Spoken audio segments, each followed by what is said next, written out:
From NJ.com and the Star Ledger, welcome to the Rutgers Rant, your one-stop podcast for the Scarlet Knights. With your host, Steve Politi, and Rutgers insiders Keith Sargent and James Cratch. Let's start shopping. Everybody, welcome back to the Rant. Steve Politi here, joined by James Cratch. And once again, we're going to break some news here on the podcast. For maybe the last time, we'll be joined by Keith Sargent. Ladies and gentlemen, our longtime podcast co-host, our great friend, a Rutgers beat writer, a generational star in the Rutgers beat, is leaving the Rutgers beat. And we'll explain in a minute what he's going to be doing, folks. But Sarge, I got to tell you, look, I get it that you don't like to travel with Cratch and I, and that Cratch always screws up the rental car, and I'm a bit high maintenance. I understand it, all right? I mean, but you don't have to leave the beat because of that. I mean, you could have found another way around this. This seems a little drastic. That's all I'm saying.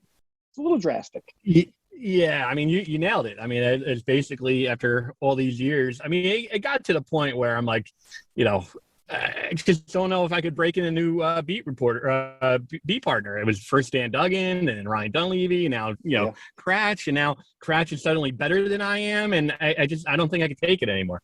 Oh wow, that's what. So there was the co-sports writer of the year is what drove you out of it. You couldn't share exactly. that. You couldn't share that with Cratch. Is that not a coincidence? Over the edge here?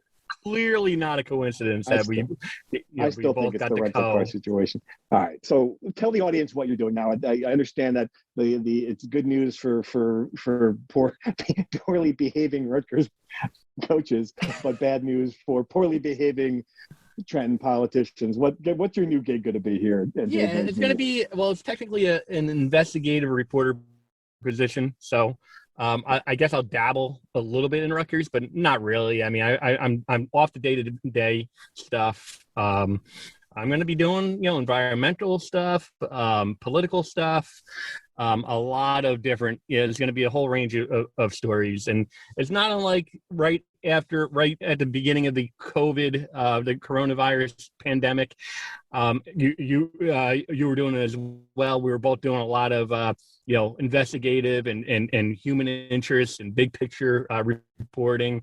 I'm going to be doing a lot of that type of stuff. So it's been something I've kind of, been trying to do for a while. I'm fired up for it. I will certainly miss the Rutgers beat. It's been something that since 2001, really. 1997, I started in the business, and within 3 or 4 years, I was, covering, women's basketball, men's basketball, and football. Greg Schiano's first year, I always joke with Greg, his first season was my first season on the football beat. So, looking forward to it, but I'm also going to miss 20 years is a long time, Cratch. We have to give him that. I mean, to survive 20 years doing this, good grief. No, I mean, 20 years at Rutgers is like 35 years. I mean, I just started year 5, and there are days when I'm just like, you seen my hair? I know this place. I mean, it is a wacky, wild place. It's going to be even wackier and wilder that Sarge isn't going to be there on a daily basis. That's going to be really, really different. So. Are you willing to just take the co off our award because of it, or I mean, not willing to go that. The way I look at it is, your schedule's probably more free than mine is to go to Winston-Salem, so you can have the weekend and then just bring mine home.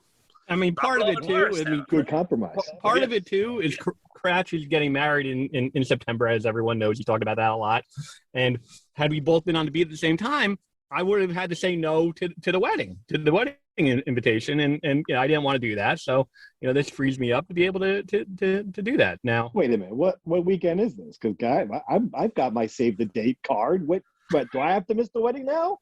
What? I mean, the good news is the Big Ten, schedule makers, when they rejiggered everything, they made my wedding weekend, and my wedding's the day before the game, Rutgers at Ohio State. So I mean, since I got to wear the black hat now on this beat, I don't think you guys are going to miss much. I think, I could go write the story now and just got to plug in the score at the end. It's going to be a long weekend for both Cratch and the Scarlet Knights. That's what I've learned there. All right. So, Sarge, look, we've decided, because this is your final podcast, at least until you come crawling back, to reclaim your spot on it. We'll until be next ready. week. Until next week. Yeah. Exactly. We'll still be here. But since this is your last part, we're going to do a true or false Keith Sargent edition. I'm going to start right with that. Are you ready for this? Ready. This is true or false, and we're going to judge you whether or not Christ and I are going to decide whether or not you're giving a real answer to this, or if you're just fooling with us here. So, oh boy, here we go. True or false? The best moment you had while covering Rutgers, the 2006 Louisville game. True or false, Keith Sargent? True. Cratch, that's got to be right. You agree with that? Yeah, it's hard. I would agree with that. That has to be true. That's true. Okay, I'll go with you. All right, true or false? The worst moment you've had, and this could be a lot of different directions here. I can go here. The worst moment you had while covering Rutgers, the Kyle Flood fiasco. Sarge, true or false? Yes. I was to be specific. I was being interviewed by Mike Francesa during the 5 o'clock hour, the day that report came out, and Rutgers. We were set up down in the trailer in the bowels of the south end zone, and Rutgers, someone, I don't know who, turned off the power. And not only did they turn off the power, they actually had the band play inside the football stadium at 5 o'clock. And I later asked one of the people who ran the band at the time. I won't say his name, but I asked, what was that? You guys never practiced inside the stadium all year.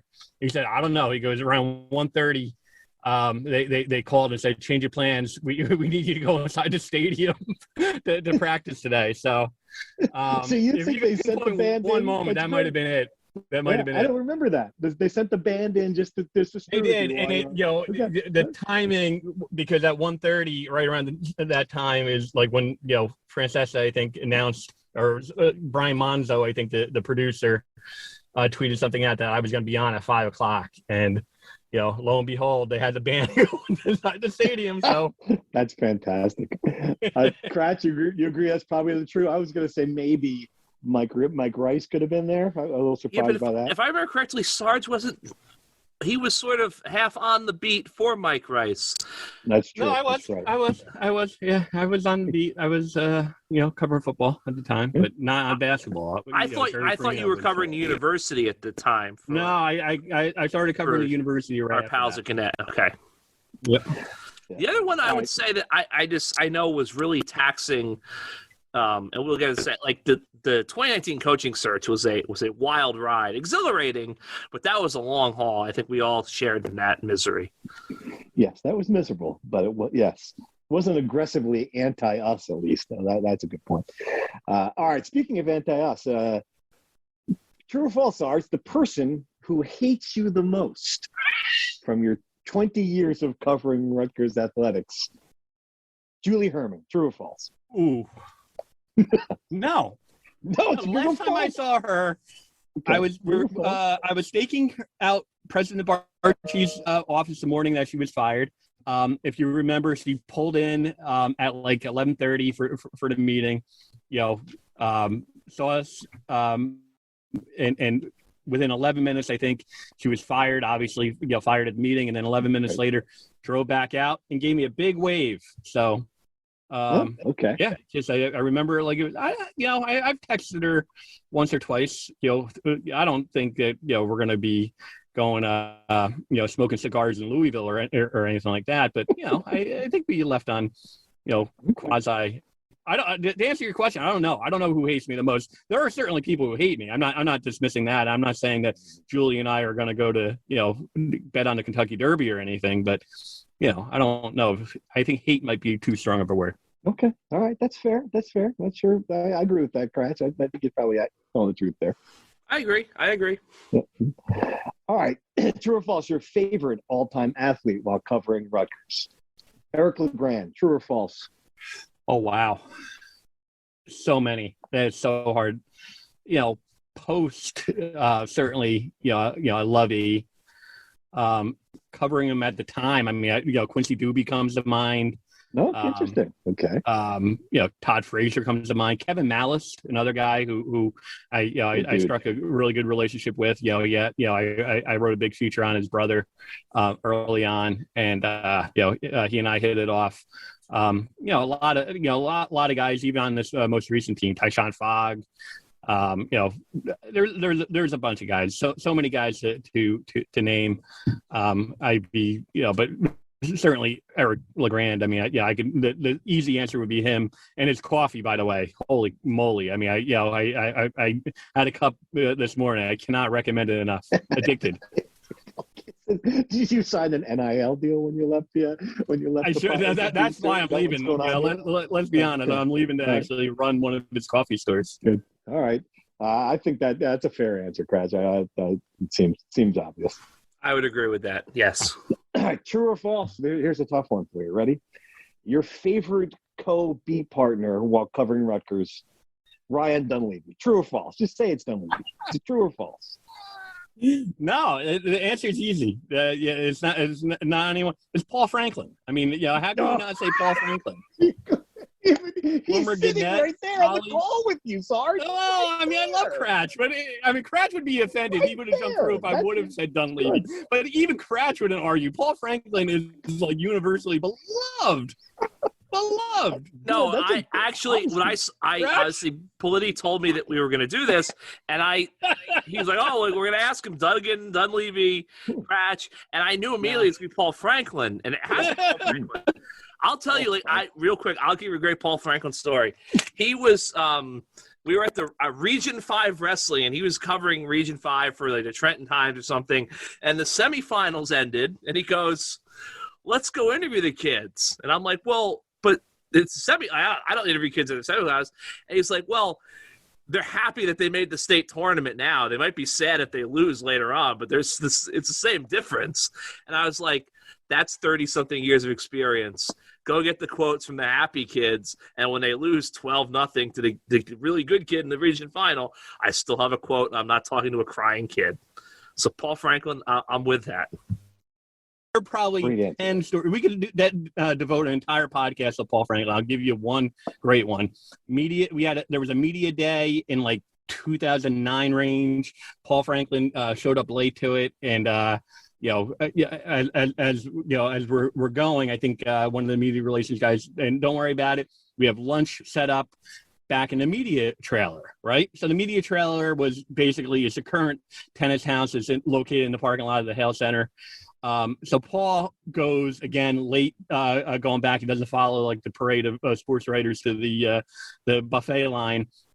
He ends up going to this tent that's set up right outside the practice field, and he's runs into Jay Butler, the strength and conditioning coach, and they get to chatting. Paul's scraping food onto his plate, and Jay finally says to him, "Paul, by the way, what are you doing here? You're not supposed to be in here getting food." And Paul looks at him. He's like, "Oh, they said that there was like a media buffet line." He goes, "No, this is for the players."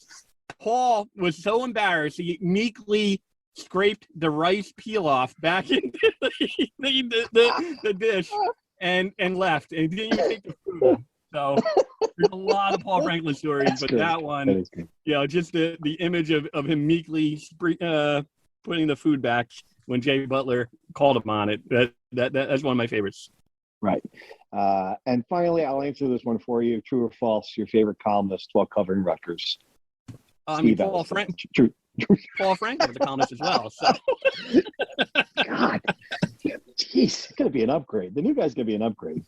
Not only is he younger and has better hair than you, but man, if you haven't guessed by now, Brian Fonseca will be taking over for Sarge here in the coming days. He's got big shoes to fill. You guys know I'm just teasing with you. Don't get sentimental here. I'm not getting sentimental, but you mentioned the 2009, 2019 coaching search. That was, if we couldn't form a bond during those days when, Thanksgiving, morning, we're texting, covering that, and we were all in the same boat. You're never going to form a partnership. So I mean, I tell you what, I'm going to miss are those phone calls, and I can only describe it. And you chime in here as well. The phone calls you get from Sarge, where it just it just rings, and he picks up, and before he says hello, it's just like, dude, you're not going to believe who I just talked to, and you're like, oh boy. It's just it's going someplace like some of the early tips, like when we found out about the softball team or some of the early things. You're like, oh boy, this is going to be a headache for 3 months. But Sarge, I mean, I tell you, man, we're one of the best partners you possibly have in this stuff. So we're gonna miss you, even if you clearly doing this just because you're sick of us, which is fine. We understand. We'll get over it. Exactly. You guys will be in good hands. You mentioned a name, and yeah, I think I think Brian and Cratch and you guys are going to be fine. So you won't miss me. Well, we'll see. All right, so let's actually talk some Rutgers sports, because I know much as people want to hear us talk about ourselves. There's a lot going on, guy. It's we're in the throes of football basketball season. We've got some football developments. Let's start with the hoops team. I can say that very, very after one of Cratch's headlines here about the basketball team being in first place, I think the fan base would probably have preferred that he had left the beat, because as soon as he put that kibosh on the team, promptly dropped a awful loss at Minnesota, a home loss to Maryland. Look, midway of the season, they could have been 8-2. They're 6-4. They need to match that record in the second half. I think we'd agree to have a chance in the NCAA tournament. And now they're playing a solidly quad one schedule. Cratch. I mean, it seems like you can't say it's over, but I mean, the fat lady is grabbing the microphone at this point as far as getting back to the NCAA tournament. Yes, I have a feeling that it's going to be one of those teams where they, just when you're ready to kind of bury them, like they'll win a game you don't expect them to win, then they'll lose a game. Like, I think they're going to be petering on the edge for the rest of the season, but at some point, I would expect it will be final. They're done. I saw a couple days ago bracketology projection. They're not even NIT projected at this point. Oh, wow. They've got a lot of work to do, obviously. I mean, then again, like, no one really knows how the NIT is going to work. They probably won't know that until they literally are seeding the field at 10 p.m. on Selection Sunday. But, yeah, I just think that at the end of the day, this is the team that they're only going to go as far as Ron and Gio will take them at times. And, if those guys aren't both on, or even when they're on, they go to Minnesota against a team that's completely shorthanded and throws a zone out there and just starts shooting, and they lose. That stuff happens. So it's disappointing, but I think that I don't think they're going to completely collapse, but I don't think they're also going to go on a magical run and get firmly into the field. I think they're going to kind of bounce around until there's some sort of finality at the conference tournament. Sarge, I was trying to think of a parallel as far as just a Rutgers history adverse, and it's too soon to call them a disappointment. They made two. They would have made two NCAA tournaments. It's certainly the team that ended a 3-decade drought. It reminds me a little, if I'm trying to put it in perspective, maybe the 2008 football team. Just a team that you expected to be great, and when it wasn't, it just surprised you every step of the way. And I guess that's how I felt watching that Maryland game. Like I thought certainly they'll come here, they'll take care of business in this one, and then it was the exact opposite. They're down early, they just fell behind, they never could get their footing. It just kind of summed up the entire season. That was a team that started 1-5, right? And great comparison. The team that you look back on, and even now, is like just the amount of NFL talent, and just that's a great comparison.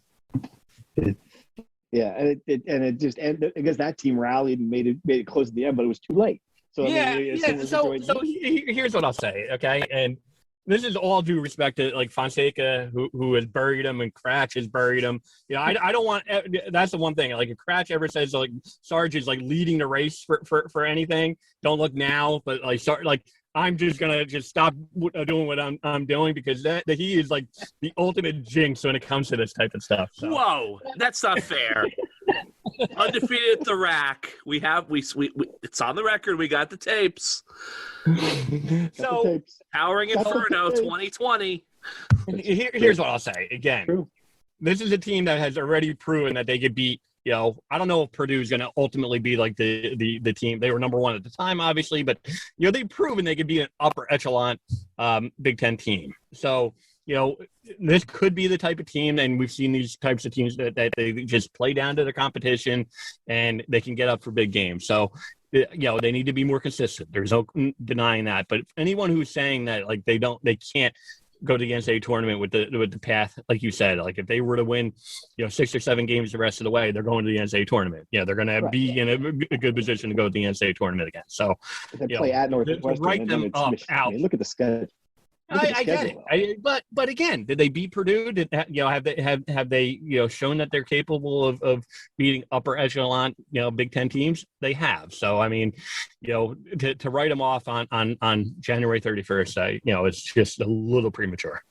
I do agree with you in the fact that there are still some big time winners on that team. Ron Harper, Geo Baker. I just don't know if there's enough of them, and that's what struck me, Kratz. Tell me if I'm wrong. Watching the game, especially against Minnesota, you just had one kid who was playing loose and free, jacking up 3-pointers, hitting every single one of them. You just haven't had that moment for this team. They seem like they play tight a lot. They play down to the level of competition. You just haven't had that loosey goosey. We're gonna go up and throw up a lot of 3-pointers and win a game you're not supposed to win. No, which I find so strange because this is a team that beat the number one team in the country on a buzzer beater. This is a team that had an emotional, win over Clemson. This is a team that I was at the rack, Jersey Mike's Arena, had a gritty win over Iowa. They held Iowa to 46 points. Like they've had moments that you think would be like the breakthrough, the confidence builder, the let's go get on a run here, guys. And it just hasn't happened. Yeah, it is a shame. We'll see what happens. I think they'll win at Northwestern, and then there's a 2-game. All right, we'll kind of know if February is going to matter when they have Michigan State and Ohio State at home. Haven't been the same home team since a couple of years ago, but if they can win those two, big ask, I know, and suddenly you're sitting there at 9-4. Okay, maybe Sarge is right, but we'll have to monitor that one with Fonseca in the next podcast because Sarge is done with us. All right, let's move to football really quick. Big developments. One key person coming into the wide receiver room, one key person going out of the wide receiver room in that the coach himself. Let's start with the addition. Taj Harris, receiver, Syracuse. We saw him up there. I mean, I think, again, this is the player that Rutgers had to have after adding 4 offensive linemen. We knew that was the number one position they had to upgrade. Receiver was 1A or 1B in my mind. I mean, it was as important based on the lack of playmakers in that program was finding someone who could stretch the field, especially with Bo Melton graduating. Kratch, what did you think about the Taj Harris news, and is he every bit what this team seems to need? He is. Look, he is a bona fide number one wide receiver, proven Power 5 production, gets open down the field, makes big plays. Right.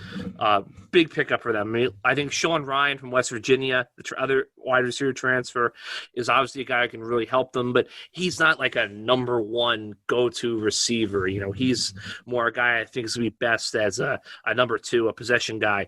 They needed a home run hitter. They've struggled to get it in recruiting and the transfer portal previously. Taj Harris is the guy that they needed to get. They got him. Now they've got to make sure the quarterback can get the ball to him and the offensive line can protect for the quarterback to do so. All right. The other big development, losing Taekwon Underwood as receivers coach. I think we asked for questions from the Rutgers insiders, and about 90% of them were related to this. I don't know how big a surprise it is. Certainly, he's a guy. He's obviously a program guy, a Schiano guy.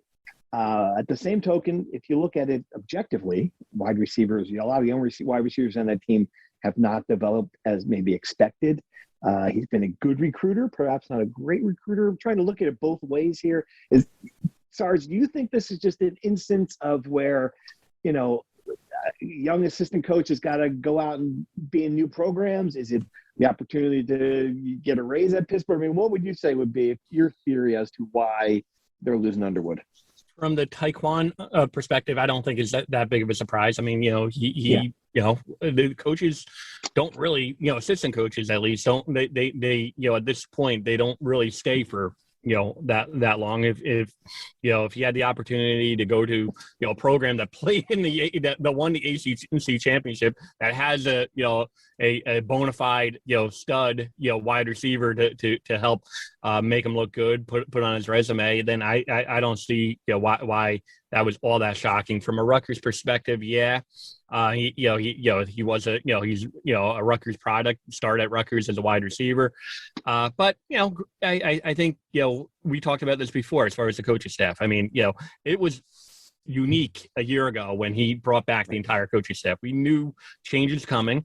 And, I think that the lack of development from the wide receivers over the last couple of years, with the exception of Bo Melton got markedly better, became a star. And a lot of that is because if you remember when Greg Schiano first came on board, Bo Melton there were still the stories about how he was a major 4-star recruit and who had not lived up to the billing. Taekwon Underwood gets a lot of credit for developing Bo Melton. How much of this do you think is that this is, and he'll say it, Greg Schiano will be the first one to tell you, he is not an easy guy to work for. I mean, have we seen some staff moving on where guys are burning out a little bit?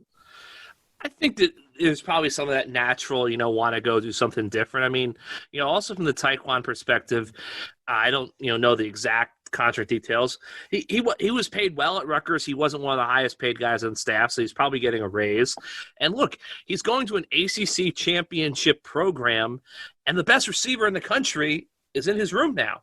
Jordan Addis, the reigning Politnikoff Award winner. So if he has a big year, if he's in the Heisman Trophy conversation, Addison this coming year, if he becomes a top 10 draft pick and he continues to develop under Taekwon, now Taekwon's going to start getting looks for offensive coordinator jobs. Right. I think Taekwon Underwood is a guy who, there is a career trajectory for him that ends with him being a head coach. And being at Pitt with this type of high-profile player probably moves him up on that trajectory a little bit quicker than being the wide receivers coach at Rutgers, where there's going to be a talent issue for a little while probably, and you've got to establish offensive coordinator ahead of you. Sure, and you were hired by your head coach too. So yes. in ways he has to spread his wings a little bit and get more experience. And certainly I think that's what he's doing. Give me some names. Anybody got some names who the next wide receivers coach going to be? Obviously I thought about John McNulty, but obviously he's going to be the offensive coordinator at Boston College now. Another big development. So we're that, when Cignetti left, I was like, well, that loses a storyline. The storyline's gotten even better because Cignetti was with Greg for 1 year. I mean, McNulty obviously very established ties with Greg, was here the second time around. So that's going to be a fun little wrinkle to this whole thing. And I think it's a great hire for BC. Phil Jurkovic is a, first-round NFL pick quarterback who wants to be in a pro-style offense. We saw it at Rutgers. John did not have the players to implement the offense here in 18 and 19. But I'd watch it through the film review every week. Like there would be wrinkles, things that should have worked if they had players physically capable of executing them. I think that's a good hire for them. Obviously – Mark Rosenbaum, I had mentioned, a guy who's been at Princeton for a while, very well respected. I don't think he's going to end up – he was a GA coach receivers at Rutgers. I've heard the name Joe Daly, who's at Boston College, the wide receivers coach. Demir Shaw is on staff, the director of player development. He's been on the road recruiting. Everyone expects that he's going to be promoted to a full-time position on the staff. I think the working logic, rationale was that he would be coaching defensive backs. So that's where he was last year with Fran Brown. But he coached receivers at Fordham before he came to Rutgers, so maybe they changed some plans there. I know everyone kind of expects a rejiggering, a reorganization of the offensive staff, at some point. So they have 2 spots open now. Shaw will presumably get one of them.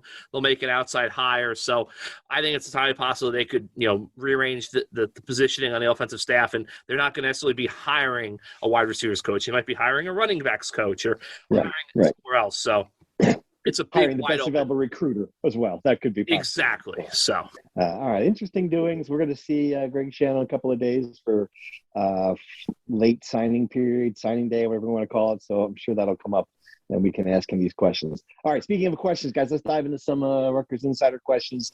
Thanks to everyone who subscribed, and I hope all 80 of you who asked us about Coach Underwood leaving, that kind of answered the question. So I will fly through some of these as quickly as I can.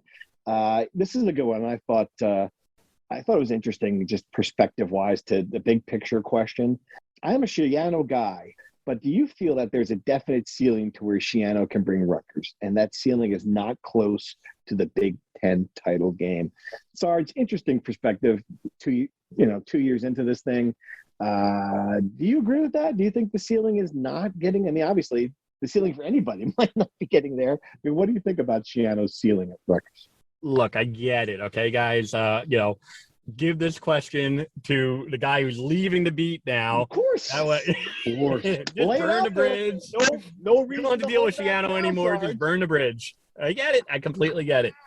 But no, to answer the question, I don't know. I mean, on one hand, he did not win the Big East title, and he had 11 years to do so.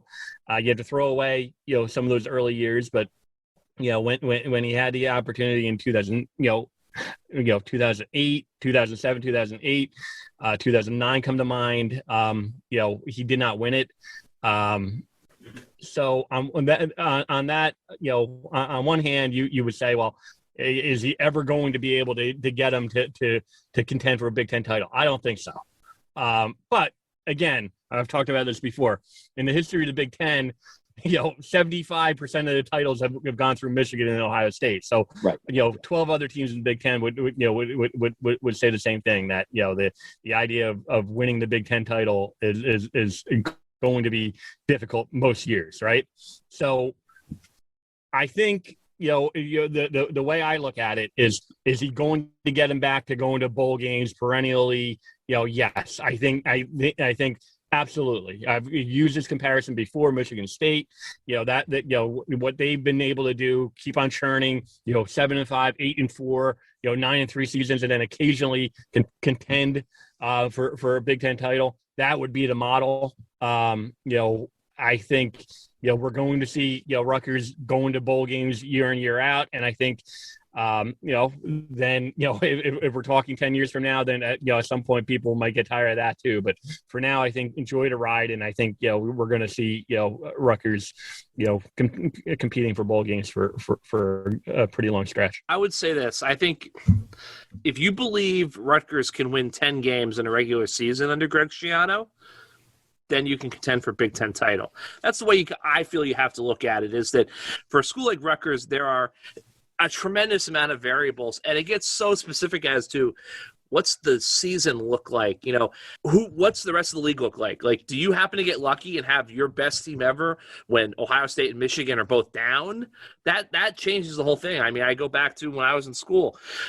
South Carolina won their one SEC East title in a year where Georgia stunk, Florida stunk, Tennessee stunk. They got lucky. But, they could have had – and the next year they had an even better team, and Georgia was Georgia again, and Georgia won the East. So it always goes that way. When it wouldn't hurt if they ditched them.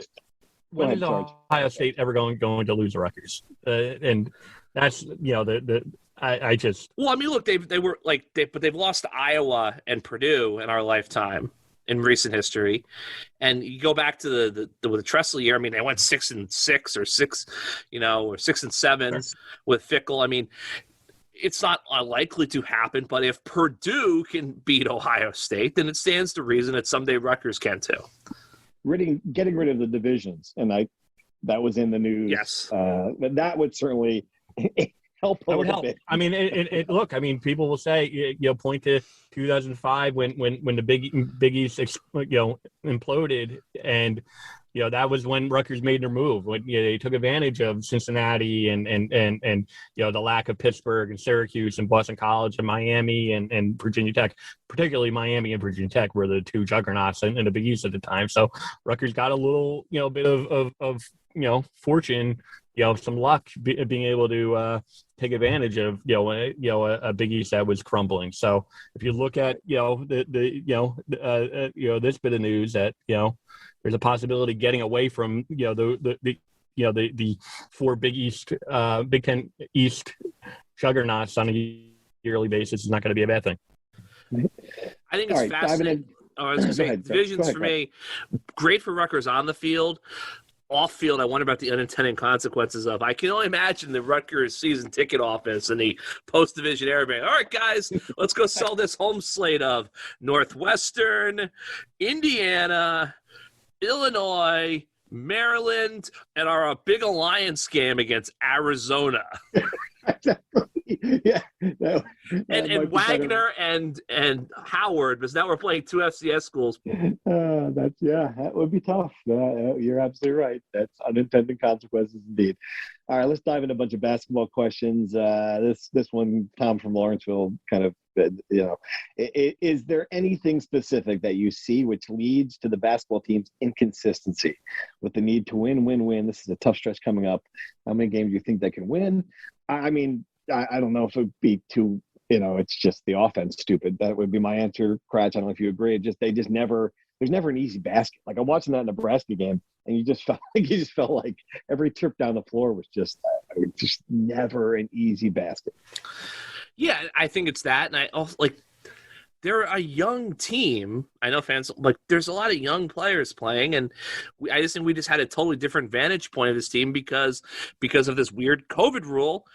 Gio happened to still be there, maybe if the coronavirus never happens, maybe last year was a natural breaking point and all of these guys would have left and gone on to other things, and this would be a totally new team and they'd be young, going through growing pains, and everyone would totally accept it. So I think that's one of the things we also forget. This is a young team in transition that just happens to have some familiar faces around because of a once-in-a-century quirk. Right.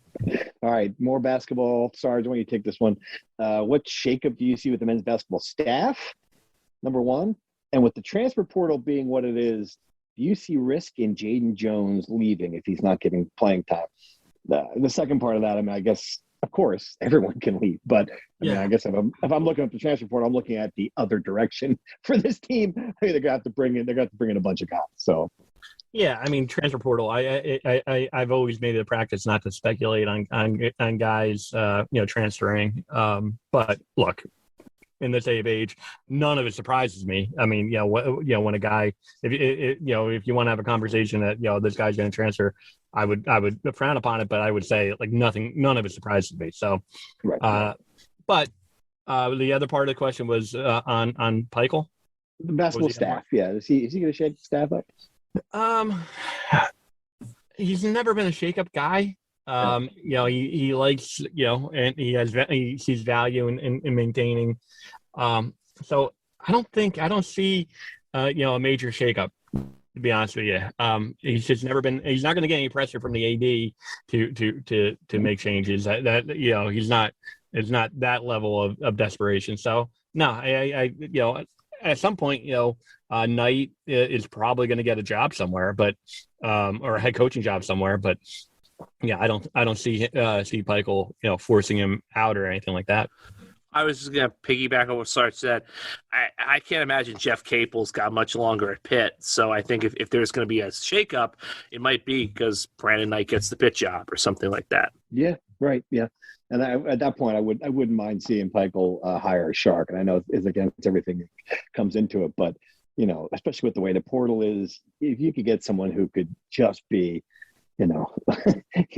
just the ace recruiter kind of guy they really haven't had, that would be, that might be a program changing kind of thing.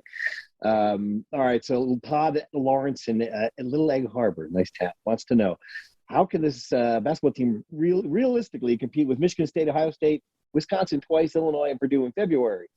Throw in road games at Indiana and Michigan. I don't see a win there. Well, tell me I'm wrong. That's a little bit drastic, Todd. I think I understand why you'd be worried, but there's some wins in there. Give me your prediction, guys. 10 games left. What do you think is the best case scenario? What's the worst case scenario? Come on, Cratch. Do it, Mike Francesa. Come on. All right. Well, you guys, I don't want to. You guys kill the dead air. Why? You're right. Cratch is looking at the schedule. Okay. Win, Yeah. loss. I've got the schedule in front of me. I could have read it off to you here. I could. All right. Still looking at I got it. Okay. All right. Northwestern, win. Okay. Michigan State, win. Really? Big rack at this. This is the rack has to be the rack on Saturday, 4 p.m. Okay. Maybe they'll let. Hopefully, Jersey Mike's is going to pull their $30 million. Listening to this podcast. That's all Jersey I'm saying. Mike's does not sponsor the podcast. All right. That's a fair point. Arena. We call it real quick. By the way, like Jersey Mike's Arena, like I understand safety. Like they got to get Jersey Mike's food back in a Jersey Mike's Arena because I've been going to a couple of these wrestling matches. It's like a food desert in Piscataway on Livingston campus right now. Nothing's open on a campus. There's nothing easily accessible. It's like I get there and I'm like, oh, I forgot to eat dinner. I guess I'm getting like a couple of bags of cheese doodles at the Quick Check on River Road on the way home. No coffee in the place. Anyway, all right. So we got him at 2. We got him at 2-0 in this stretch now, as I've got all kinds of junk popping up on my screen. All right, loss Ohio State 2-1. Okay. Loss at Wisconsin 2-2. The biggest L on the schedule. Well, no, second biggest L on the schedule. Okay. Illinois at home. Come on. Loss. That's 2-3. Illinois destroyed them. At Purdue, Lightning doesn't strike twice. Loss. That's 2-4, I think. At Michigan, loss. 2-5. Wisconsin here. Win. Ooh. Wins. Wow. That's 3-5. All right. Mm-hmm. At Indiana, win. Just because. Wow. Yeah, and Rutgers always beats Indiana. Why not? Assembly Hall. They're not as scared of Assembly Hall or Mike Woodson coaching. And then at home, senior night, emotional night. Geo Baker's last game, presumably Ron Harper's last home game, presumably NIT bid pending. I will say win. So I think I have it 5-5. 5-5. So that would be 11 and 9, which would be 11-9. Best finish in school history.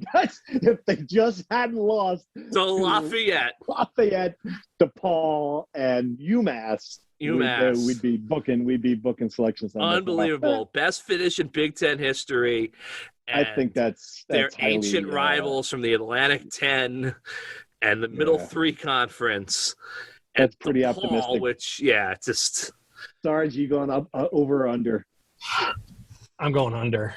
Yeah, fortunately. That's tough. There's a lot of optimism there.